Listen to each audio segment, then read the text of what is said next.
Scene one दोस्तों, आज सुनिए एक ऐसी कहानी जो आपकी रूह तक को कंपा देगी। आज मैं आपके लिए लाया हूं भूतिया हवेली की दास्तां। ये कोई मामूली हवेली नहीं है, ये तो रहस्यों और डर का खजाना है। ये सब शुरू हुआ राजस्थान के एक छोटे से गांव में बरसों पहले। वो हवेली एक लालची और बेरहम व्यापारी की थी। एक तूफानी रात जब आसमान से बिजली कौंध रही थी, वो व्यापारी अचानक गायब हो गया। उसके परिवार और नौकरों ने उसे ढूंढा, पर वो कभी मिला ही नहीं। उसके गायब होने के कुछ ही दिन बाद हवेली में अजीब चीजें होने लगीं। आधी रात को फुसफुसाहटें सुनाई देने लगीं और परछाइयां अपने आप चलने लगीं। गांव वालों को लगा कि व्यापारी की आत्मा हवेली की दीवारों में कैद है, हमेशा के लिए वहां भटकने को मजबूर। जो भी उस हवेली में घुसने की हिम्मत करता, वो डरावनी कहानियां लेकर लौटता। एक आदमी ने दावा किया कि उसने व्यापारी का भूत देखा। उसकी आंखें खून की तरह लाल गुस्से से भरी हुईं। दूसरे ने बताया कि एक अनदेखी ताकत ने उसे सीढ़ियों से धक्का दे दिया, जिससे उसकी टांग टूट गई। जल्द ही उस हवेली की बदनामी हो गई। कोई भी उसके पास जाने की हिम्मत नहीं करता था।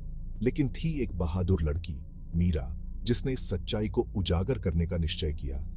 एक टॉर्च और दिल में साहस लिए वो एक रात उस भूतिया हवेली में घुस गई।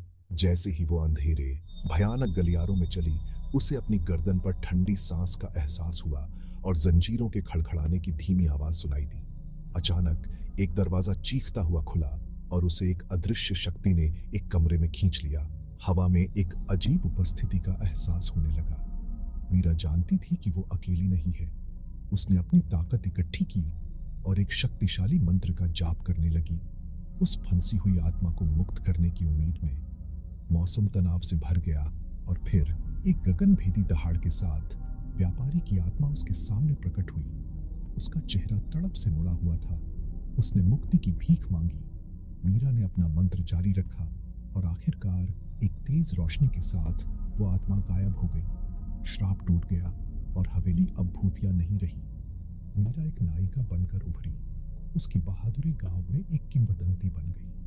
वो भूतिया हवेली साहस की ताकत और बुराई पर अच्छाई की जीत की याद के रूप में खड़ी रही।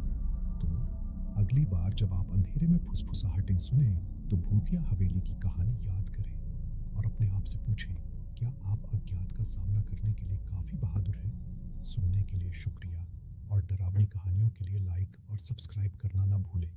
अगली बार तक जिज्ञासु बने रहें और सुरक्षित रहें।